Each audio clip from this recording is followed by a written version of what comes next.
everybody's saying this is the best time they've had in years, and it's true. I've had a tremendous time already, and we're just getting started. In our bus, we're always telling funny jokes that happen on the stage and things that happen to us on the road. And as we've been saying, we take hours and hours. But our big thing on our bus is telling Ken Turner jokes, because he was always messing up or doing something wrong. Most of you know Ken. He was a country boy. And when we were in Israel one time, we were there for a sunrise service on top of Mount Calvary. And he got impressed because we were there, and he was really feeling good about it. And the sun was coming up, and the moon was going down at the same time. So he wrote a song about it. So we got to Iowa, and he was going to tell. It was his turn to testify before a song, and he said, "We were in Israel, and we were on top of that mountain. That mountain." He turned around and he said, "What's the name of that mountain?" I said, "Mount Calvary." No, that other name. Golgotha. Golgotha. We were on top of Golgotha. And he went on, he got worse as he went along. Finally, he got into telling about he used to be in the Army. And he said he was in the Philippines. And said it was over there, and it wasn't anything but dirt, grass, a God-forsaken country.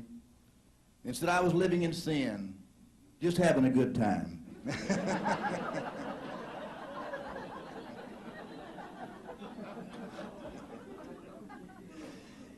He wouldn't believe he said that, but we were taped it, and the next day we played it for him, and he had to believe it. London Paris had just came to our group, and we were out in Texas somewhere in a big Baptist church, and very highfalutin church, First Church, and London gave his testimony, and he meant to say, when you come to the Blackwood brothers, you don't have any seniority, and they put your bunk in the back of the bus. But he got excited. He didn't say it quite right. He said, when you come to the Blackwood brothers, you don't have any seniority. And they put your butt in the back of the bus. Big Lou Garrison, formerly with the Prophets Quartet, was unable to attend the Grand Ole Gospel reunion. Therefore, we took our cameras to him. The old Palmetto State, we just tried to stay in the background, and we was just like the pond stoopers then. We let you big bank walkers, you know, walk around. Yeah, strut around, yeah. Strut around. And any time that you wanted to, you cut us down like a big tree. I know you, I know you, yeah. Yeah. Sing a man under the table. Bank walker, yeah. Sing a man under the table is what you do. Get Ken out there blowing that horn, acting like Gomer Pyle and all that stuff. Lordy, we had a lot of fun together. Didn't we now? Didn't we? Didn't we?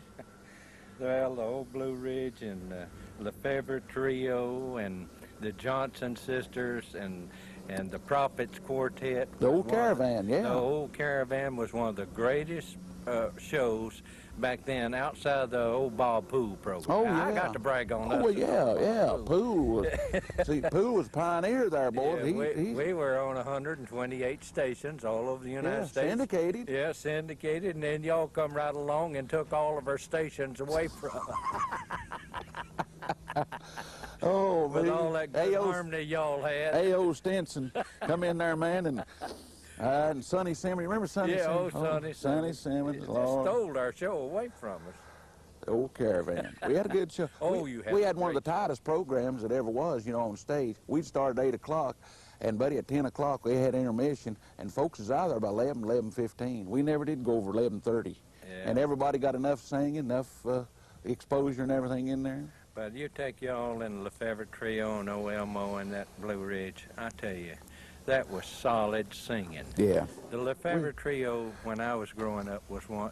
I just loved them people to death. They had the harmony. Most groups couldn't even start to have. Uncle Alf standing there picking, yeah, smiling, going on. Real good. We was coming out of Canada, we come by Joe Mascao's folks' house up in Albany. And of course, Joe's mother, she was a beautiful lady, just a regular Italian Mamma Mia, you know. We got there about 4 o'clock in the morning, got up about 7, went in the house, and she wanted to fix breakfast. She said, "Joseph, what would you like for breakfast?" He said, "Ma fixes some of them good eggs like you used to fix." She fixed eggs and peppers and a whole bit, you know. Well, they drink wine at every meal up there. the Italian folks. So she got out a big decanter of white wine out of the refrigerator.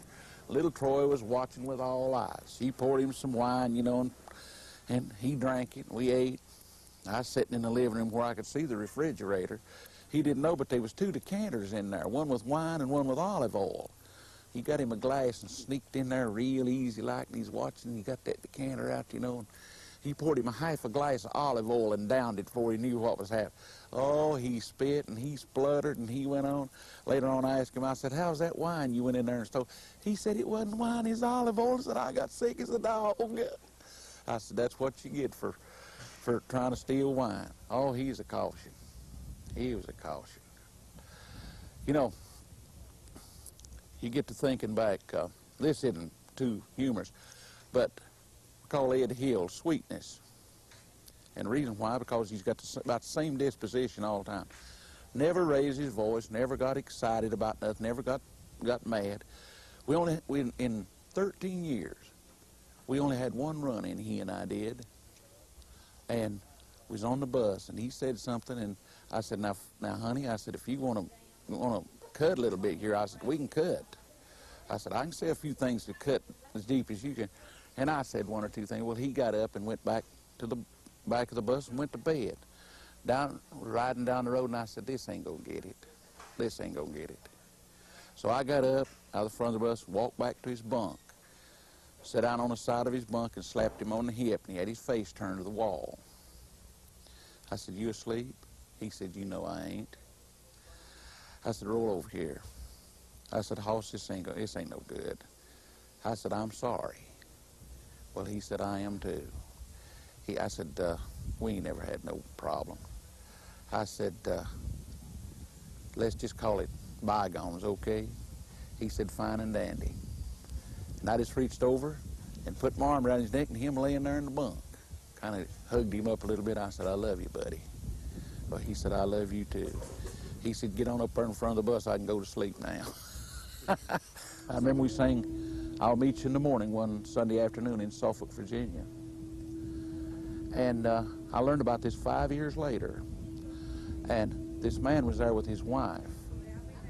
2 o'clock in the morning, that morning, he woke his wife up. He said, honey, I've got to do something. He said, them boys sung I'll Meet You in the Morning. He said, I can't meet nobody in the morning. He said, I ain't ready to go. He said, we've got to go see the preacher. So at 2 o'clock in the morning, he and his wife got up, went to the preacher, right in the living room of the preacher's home, got saved, and it was a means of 5 of his children being saved. I heard about this 5 years later. So you never know when good's being accomplished or what's happening. And I just praise the Lord for every minute and every bus ride and everything, because I feel that he was in it, a hand was on the life of the quartet, and we've maybe helped somebody down the way. That's what it's all about. There's one